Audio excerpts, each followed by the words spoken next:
Et bonsoir les ludistes. Petite vidéo de présentation, effectivement, petite vidéo de présentation sur les soigneurs et les soigneuses. Et bien là, on va avoir une capacité qui est drôlement intéressante. Déjà, leur force va varier entre 1 et 7 en magie.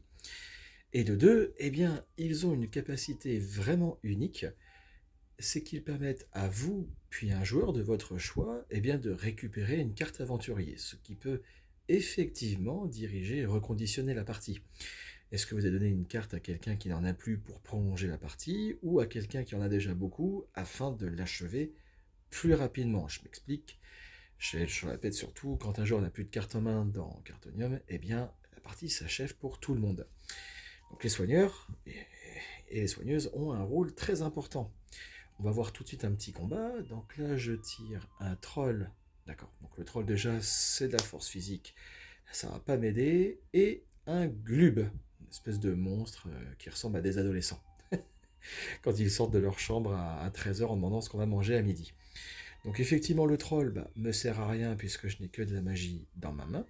Je dois atteindre 5 en magie. Eh bien, je vais utiliser donc le soigneur afin d'éliminer en une seule carte.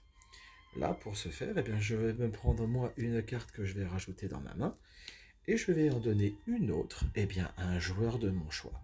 Là, après, c'est vous qui allez décider. Ça peut être quelqu'un qui en a déjà beaucoup ou pas, voilà, comme je l'avais déjà précisé tout à l'heure. Après mon glub, forcément, j'ai droit à un trésor, je le prends, fin de mon tour. Celui-ci vient en trophée et forcément mon soigneur est défaussé. Donc attention, les soigneurs sont très importants et ils vont vraiment permettre de booster les parties. Mais à savoir qui allez-vous soigner, là c'est la question.